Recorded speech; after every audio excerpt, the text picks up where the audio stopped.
નમસ્કાર. આપણે રોજ ન્યૂઝમાં કેબિનેટ મંત્રી, રાજ્યમંત્રી જેવા શબ્દો સાંભળીએ છીએ, નહીં? પણ ક્યારેય વિચાર્યું છે કે આ બધામાં ખરેખર ફરક શું છે?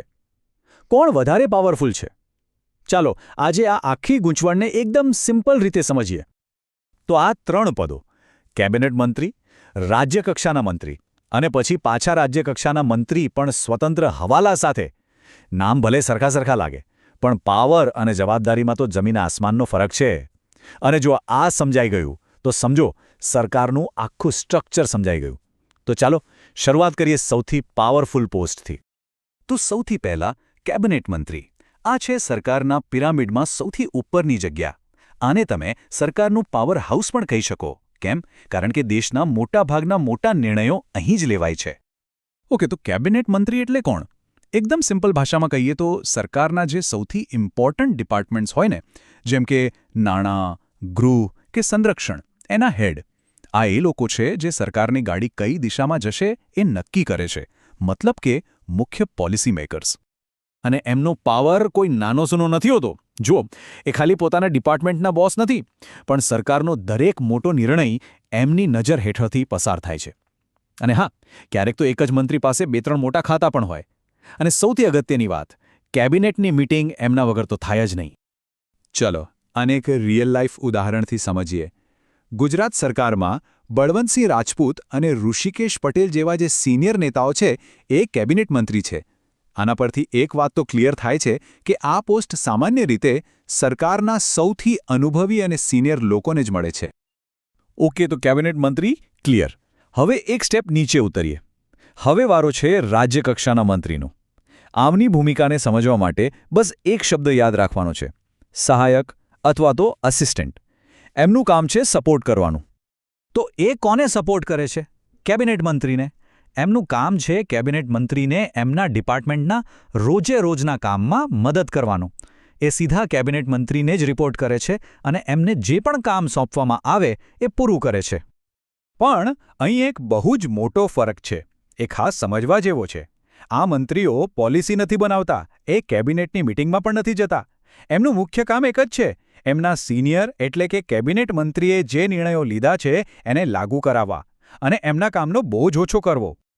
સારું, હવે આવે છે એ પોસ્ટ જેમાં મોટાભાગના લોકોને કન્ફ્યુઝન થાય છે: રાજ્યકક્ષાના મંત્રી પણ સ્વતંત્ર હવાલા સાથે.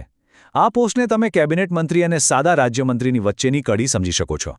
આમાં થોડો પાવર વધારે છે. આખી ગેમ આ 2 શબ્દોમાં છે: સ્વતંત્ર હવાલો. આનો સીધો મતલબ એ છે કે આ મંત્રી પોતાના ડિપાર્ટમેન્ટના ફૂલ ફ્લેજ્ડ બોસ છે. એમના માથે કોઈ કેબિનેટ મંત્રી નથી. એ પોતાના વિભાગના બધા નિર્ણયો જાતે જ લઈ શકે છે, એકદમ સ્વતંત્ર રીતે. પણ અહીંયા એક કેચ છે.